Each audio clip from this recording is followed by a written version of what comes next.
A good Voch, and it's a wonderful Voch coming from the week that we were meant to be celebrating, but it was the 10th of Teves, the 10th of the Hebrew month of Teves, and we didn't have the opportunity on a revealed basis, at least, to celebrate. It came to the point where last night, from sunset until midnight, we weren't even allowed to sit and to study Torah due to the to Nittel, to Kratzmach, the 25th of December. And these are things that we encounter during the time that we're in the era of Geula, the era of redemption, but redemption has not been revealed to our eyes of flesh and blood yet. So we still have these difficulties, these challenges of Golus, of post Geula, of pre Geula, which is basically having to deal with the situation and not being able to go and to do everything that we as Jews would like and want. Besides the fact that we're still in the situation that we're in for almost over 2 months, the war. But many times, and this is getting back to the main challenge that we're going through, the war, we see that many times the global picture is something very awesome, and we've told stories in the last few weeks and months about the miracles that are happening in the battlefield. But sometimes when we're talking about the global picture, so we lose the micro picture of ourselves, of our behavior, our our character, and this is something that is very important to acknowledge and not to forget about. Such a story was also in the times of the Tzemach Tzedek, the third Lubavitcher Rebbe, Rabbi Menachem Mendel of Lubavitch. And in those days, it was the mid-1800s, in the Goyish date, Taf Reish, and the Jewish date. So the government, or it was the kingdom in those days, they wanted to pass laws that in regard to the education of Jewish children. And they wanted to go and to force the Jewish children to study in public schools, in the Russian public schools, which would be a total atrocity in regard to the education of the Jewish children. And since this was the case, so they went and they asked rabbis, rabbanim, to gather together in Petersburg in order to go and to address these issues and to see what they have to say. But in Russia, when people are being addressed in order to see what their opinion is, so this itself is something which is a dead end, because in Russia, at least in those days, even in these days, there is no such word as opinion in the vocabulary. I mean, there's only what's being told to the people, but people don't have the freedom to have their own opinion, let alone when it's talking about Jews, and let alone when it's talking about education. It's told that the Tzemach Tzedek, during that short amount of time, certain amount of months that they were required to be there, the Tzemach Tzedek was arrested 22 times. 22 times he was arrested, and he was accused of committing treason, going against the Russian kingdom. And all this was something that any other human being, any other regular person, any other rabbi, even the rabbis that were there, they were afraid of the Russian kingdom. But the Tzemach Tzedek, we know, was a person that stood up against all the pressure, and he was able to overcome all the challenges, despite the 22 times that he was arrested and he was accused of treason. When he returned back to Lubavitch, so the Hasidim were speaking of how great the Rebbe's Mesiras Nefesh, the self-sacrifice of the Rebbe was, in order to go and to stand up to all the pressure of the Russian kingdom. And when it came to the ears of the Tzemach Tzedek, he gathered the Hasidim and he told them, do you think that this is Mesiras Nefesh? Do you think that this is self-sacrifice? This wasn't self-sacrifice. This was only an act of protecting the Torah, protecting the Jewish nation. This was not self-sacrifice. If you want to hear a story of self-sacrifice, the Tzemach Tzedek said, so this is a story that I'll tell you, of Rav Baruch of Mezebuzh. Rav Baruch of Mezebuzh was a grandson of the Baal Shem Tov, and Rav Baruch still lived in Mezebuzh, the original city of the Baal Shem Tov. He had many, many Hasidim, and amongst them there was one Chassid, a Chassid who was very tomim. He was very unique in his innocence. Not a very learned person, but he was totally devoted to the Rebbe, to Hasidim, and to Judaism, as much as he knew, as much as he studied, as much as he was able to understand. His parnasa, his livelihood, was that he would go and he would he would borrow, he would take loans and borrow and receive credit from people in town, and with this money he would go and he would buy barrels of wine, and he would go with these barrels of wine with his horse and cart to from village to village, and he would, so to speak, buy the wine wholesale and then sell it on a retail basis, by the jug, by the bottle, whatever. Then after he would go and he would sell all the wine and make a small profit. He would return home and he would pay off all the debts that he had to the creditors, and then he would pay off the debts that his family had from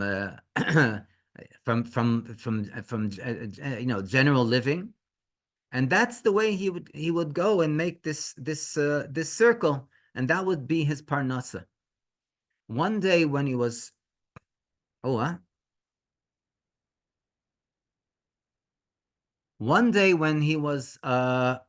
making his rounds in the town, so he came to a town, and he was staying at an inn Thursday night, and he was thinking and he was contemplating, as Jews customary to do Thursday night, not about how much money he made and how much money he owes, but he was thinking about his spiritual income, how many mitzvahs he did that week, and how many things he did that were not appropriate that week. Machshava, dibur, maisa, his thought, his speech, his actions. And he came to the conclusion that he had so many flaws, that he had so many so many things to correct, that he was not able to continue his way, and he needed to go and to see the Rebbe. So finally, he went and he decided that he's going to speak to the innkeeper, and the innkeeper agreed for him to leave his horse and cart by the inn, and since he was not far away from Mezebuzh, decided to travel to Mezebuzh to go and to see the Rebbe, and to try to be to receive a private audience by the Rebbe in order to see what things he needed to be, how he would rectify his ways. When he arrived there, he was there, he was going to stay for Shabbos. And as he already, everyone was after davening Friday night, and they all came to the Rebbe's table, the Tish, as it's known, in order to be in the environment of the Rebbe, and also to hear words of Torah, singing and l'chaim, words about the portion of the week, Parshas HaShavua. And as he was sitting in the at the event, so all of a sudden, instead of hearing words of Torah from the Rebbe, all of a sudden the Rebbe looks at him, at this chassid, and he starts rebuking him and starts saying, "What did you think you were doing at the time that you went and you left your your horse and your wagon unattended to by this innkeeper?" And he told him off. Now the chassid, being a devoted chassid, he felt, well, this is part of the process of purification. In other words, when a Jew is chastised either by heaven or by a Rebbe, so the Jew takes it as a process of going and being uplifted out of all the wrongdoings and inappropriate behavior that he might have done, in order to be brought to a higher level of purity. And this is the way the chassid acknowledged the chastising of the Rebbe, the Rebbe's words to him. Okay, but this is something that he thought would pass, and it didn't happen. The next day, by Shabbos day, after davening, so at the meal, again, the Rebbe, in front of all the guests, in front of all the Hasidim, he turns to this Chassid, and he starts again rebuking him and chastising about what did he think he was doing by leaving his wagon and his and the horses and the contents of his cart unattended to. He was speaking obviously about the barrels of wine that he left there by the innkeeper. And this is the way it happened also at Shalosh Seudos, at the third meal of Shabbos. Until finally, one of the people that attended the Shabbos table by Rav Baruch of Mezhebush couldn't hold himself back, and he walked over to the Rebbe on a private basis without everyone hearing, and he said, "Rebbe, I don't understand. What do you expect from this person, this poor chassid? He barely made it over here in order to be in your presence, in order to spend a Shabbos and to receive words of kedusha, holiness, and purity. And all I hear is the way that you're chastising and rebuking him." So the Rebbe, Rabbi Baruch of Mezhebush, looks at this chassid, who was actually not only a chassid, but he was also a mechutin. He was a he was like in-laws. They had children that were married together. And he says, "Tell me, do you not know, or do you not think about what that I know what you're telling me? Do you not think that I know that a person that embarrasses a person in public, so he loses his share in the world to come, he loses his share in the Olam Haba? Of course I know this, but there is more to the story." And he goes and he explains to him that this person went and innocently came in order to go and to receive his rectifications for his behavior, but at the same time, he left all his belongings unguarded at the inn. And the Rav Baruch of Mezhebush, with his divine inspiration, was able to go in to see the guests that were staying at the inn. And the fact that these guests, they saw the horse and the cart, and they saw the barrels of wine, and they all thought that they're going to have themselves a free-for-all. They're going to have a very joyous weekend at the inn, and they'll all help themselves to this wine, And why not help yourself? I mean, it's all on the house. It's all for free. No one's going to know. And at that point, the Rav Baruch said to his mechutin, what do you think that I was thinking? What was going through my mind? I realized that this person, if all his wine was going to be drunk and taken away, that he will be returning back to his hometown, and he would be empty-handed. He won't have he won't have any money for the parnasa of his family, let alone for the creditors. And if the creditors saw that he was not loyal and that he was not to be trusted, so he would lose his parnasa. He wouldn't be able to go and to maintain his livelihood. And this is something Rav Baruch of Mezebel said that I wanted to go and to counteract by going and chastising and rebuking him. In heaven, when they saw that this poor chassid, this innocent and loyal chassid, devoted chassid, was being chastised and was being rebuked, so in heaven, they took this as credit in order to go and to watch over the horse and the wagon and the barrels of wine. And so that this what happened and repeated itself Friday night and Shabbos by day and also Shabbos afternoon. And this is what made sure that no one touched this person's wine. Now, to go and to shame someone, yes, it's true.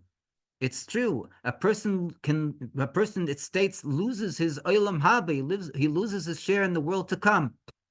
But Rav Baruch went and said that he would rather lose his share in the world to come than to go in to see one Jew lose their source of livelihood, their source of parnasa. This is the story that the Tzemach Tzedek went and told the Hasidim after he returned from the 22 times that he was imprisoned in Petersburg, because of the fact that he was going and he was literally putting his life on the line in order to go and to protect Judaism and to protect the Torah. But the Tzemach Tzedek said to the Hasidim, I wasn't doing anything special. It would, if anyone saw, and everyone was in my position, so any Jew would go and sacrifice all they had in order to go and to protect the Torah, to protect Yiddishkeit, to protect Judaism. That's not called self-sacrifice. But this, what Rav Baruch did, this is true Mesiras Nefesh. This is true self-sacrifice. So, yeah, we're doing everything that we can in order to be united, to go and to help the soldiers, whether it's out in the battlefield or bringing them their needs, material, spiritual needs, going and saying chapters of Tehillim for the soldiers, anything that we can think of in order to go into to bring the salvation to the situation of the terrible war that we're going through. But at the same time, we have to take under our consideration that that's the global picture. But but in the macro, we have to see the micro in each and every one of us. And when we go and we see to the rectification of the more minor, if you can say, the minor things that are happening in the world within ourselves, this not only brings about the fulfillment of our responsibilities towards ourselves, but it also brings about the protection of the Jewish nation in Eretz Yisrael, in the entire world, and that brings about a global effect. And this should, Bezrat Hashem, be an awakening, so that all the soldiers should have an immediate